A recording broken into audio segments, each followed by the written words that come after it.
Bonjour. Mon colonel, qu'est-ce qui a motivé la saisie de ces 208 par les formats de Kona? Merci pour la question. Je suis très honoré par votre présence. Je voulais profiter de cette occasion quand même pour remercier la haute hiérarchie militaire pour la confiance qu'elle a portée sur nous qui sommes sur le terrain ici. S'agissant de votre question, depuis quelques jours, nous avons reçu des informations selon lesquelles certains terroristes avec leurs complices font transporter des vivres de Kona vers Mopti.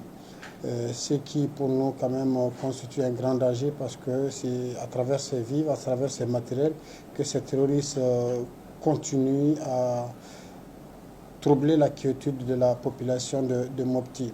Donc c'est à travers ces informations que les patrouilles ont été organisées tout azimut sous les auspices du PCAT, également aussi du secteur numéro 4.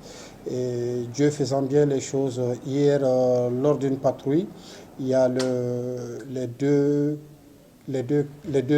minibus ont été interceptés à bord 3 tonnes de riz destinés à ces terroristes. Lors de l'interpellation, les chauffeurs au début avaient nié les faits avant de se rendre à l'évidence comme quoi que c'était destiné effectivement à ces djihadistes. Donc depuis, nous avons dépêché notre mission pour les acheminer au niveau de la portion centrale afin que procédure soit faite pour que la justice malienne puisse se saisir du dossier.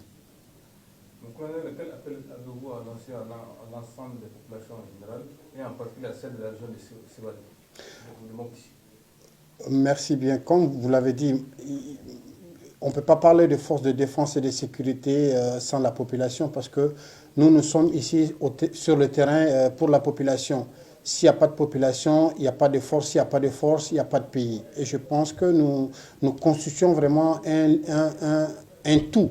Et il est vraiment impossible de les dissocier. C'est pourquoi d'ailleurs, lorsque vous voyez un peu nos activités, les activités ACM, les activités civilo-militaires, et aussi dans le cadre de la police de proximité que les unités de gendarmerie mènent sur le terrain, ils essayent de créer des cadres d'échange à travers des forums de quartier, à travers des journées portes ouvertes, à travers des sensibilisations, pour essayer de faire comprendre à la population la nécessité de cette collaboration.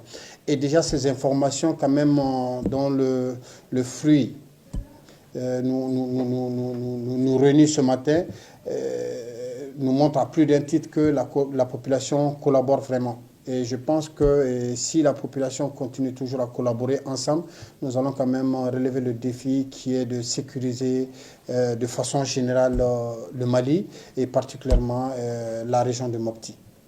Merci beaucoup. C'est moi qui vous remercie.